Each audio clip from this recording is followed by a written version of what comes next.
दिल्ली चुनाव के बाद जहां एक तरफ आम आदमी पार्टी सत्ता से बेदखल हो गई तो दूसरी तरफ पार्टी संयोजक अरविंद केजरीवाल, मनीष सिसोदिया और सौरभ भारद्वाज जैसे दिग्गज भी अपनी सीट को नहीं बचा पाए। साल भर पहले तक पीएम बनने की ललक रखने वाले अरविंद केजरीवाल के हाथ से अब सीएम की कुर्सी भी फिसल गई है। ऐसे में शनिवार को आए परिणामों के बाद से एक ही सवाल का उत्तर राजनीतिक चर्चाओं में दिलचस्पी रखने वाले लोग खोजने लगे हैं कि अब केजरीवाल क्या करेंगे और उन्की आगे की रणनीति क्या होगी। हालांकि कल उन्होंने एक वीडियो जारी करके अपनी हार को स्वीकारा और जनता की सेवा करते रहने की बात भी कही। उन्होंने कहा, आम आदमी पार्टी दिल्ली में अब सक्रिय विपक्ष की भूमिका निभाएगी, लेकिन ये साफ नहीं किया कि वे क्या भूमिका निभाएंगे। केजरीवाल का कहना था कि हम न सिर्फ एक मजबूत विपक्ष की भूमिका में होंगे बल्कि लोगों के बीच रहेंगे और उनकी सेवा करते रहेंगे। आपको याद होगा साल 2023 जब विपक्षी खेमा लोकसभा चुनाव की तैयारी कर रहा था, सारे दल एक साथ आए और मोर्चे को नाम दिया इंडिया ब्लॉक। पीएम फेस पर भी चर्चा हुई तो आम आदमी पार्टी ने खुलकर अपनी इच्छा जताई और अरविंद केजरीवाल के नाम को प्रोजेक्ट भी किया। आम आदमी पार्टी की राष्ट्रीय प्रवक्ता प्रियंका कक्कड़ ने तो उस समय एक बयान में यहाँ तक कह दिया था कि अगर आप मुझसे पूछेंगे तो मैं चाहूंगी कि अरविंद केजरीवाल प्रधानमंत्री पद के उम्मीदवार बने।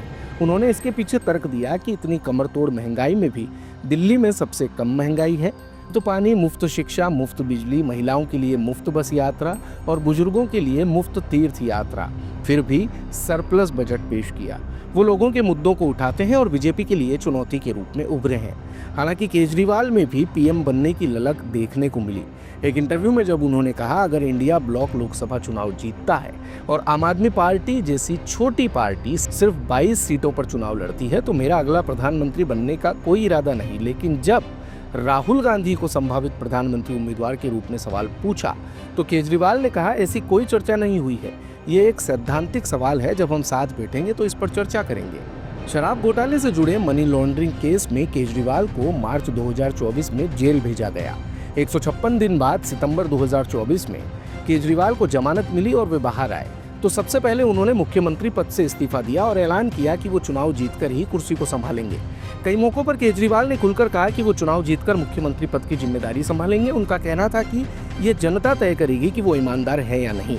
जब तक जनता उन्हें दोबारा नहीं चुनती तब तक वो सीएम की कुर्सी पर नहीं बैठेंगे। हालांकि इस हार के बाद केजरीवाल के मन में सीएम बनने की कसक बाकी रह गई है। केजरीवाल ने 26 नवंबर 2012 को आम आदमी पार्टी लॉन्च की और करीब 12 साल बाद आम आदमी पार्टी न सिर्फ राष्ट्रीय पार्टी बनी बल्कि बीजेपी, कांग्रेस और तृणमूल कांग्रेस के बाद चौथे नंबर पर आ गई।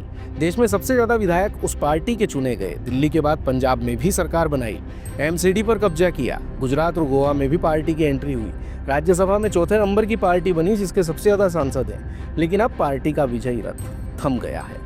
दिल्ली में आम आदमी पार्टी की हार का गहरा असर न सिर्फ केजरीवाल की राजनीति पर पड़ेगा बल्कि पार्टी के प्रभाव को भी धुंधला कर सकता है। वैसे पंजाब के किले को बरकरार रखने के लिए नई रणनीति के साथ मैदान में उतरना पड़ सकता है, लेकिन वहां भी कांग्रेस दिल्ली की हार का सीधा फायदा उठाएगी। पंजाब में कांग्रेस मुख्य विपक्षी दल है और आम आदमी पार्टी ने दिल्ली की तरह ही पंजाब में भी कांग्रेस से सत्ता छीनी थी। दिल्ली में हार से केजरीवाल की अगली रणनीति पर ब्रेक लग सकता है, चूंकि केजरीवाल की कोशिश हमेशा यही रही है कि पार्टी अन्य प्रदेशों में चुनाव लड़े। तो अब बिहार विधानसभा चुनाव में उतरने का प्लान धरा रह सकता है। कुल मिलाकर दिल्ली में हार के बाद केजरीवाल को अब राजनीति में प्रासंगिक बने रहने के लिए बहुत संघर्ष करना होगा, क्योंकि अगले 3 साल तक राज्यसभा जाने की उम्मीदें भी दूर दूर तक दिखाई नहीं दे रही। एक आशंका यह भी है कि प्रवर्तन निदेशालय शराब घोटाले से जुड़े मनी लॉन्ड्रिंग केस में आम आदमी पार्टी को आरोपी बनाया है और कोर्ट में चार्जशीट दाखिल की है। अगर कोर्ट में दोष साबित होता है तो न सिर्फ पार्टी खत्म हो सकती है बल्कि केजरीवाल के पास भी संयोजक का पद नहीं रह जाएगा। राष्ट्रीय पार्टी के अध्यक्ष के तौर पर मिली सरकारी सुविधाएं छीनी जा सकती है और ऐसे में अब सियासी गलियारों में गूंज रहा है बस यही सवाल, आगे क्या करेंगे केजरीवाल। दिन भर की सारी अपडेट्स के लिए सब्सक्राइब करें भारत कवरेज को और हाँ, बेल आइकन दबाना ना भूलें ताकि आप रहें अपडेटेड हमेशा।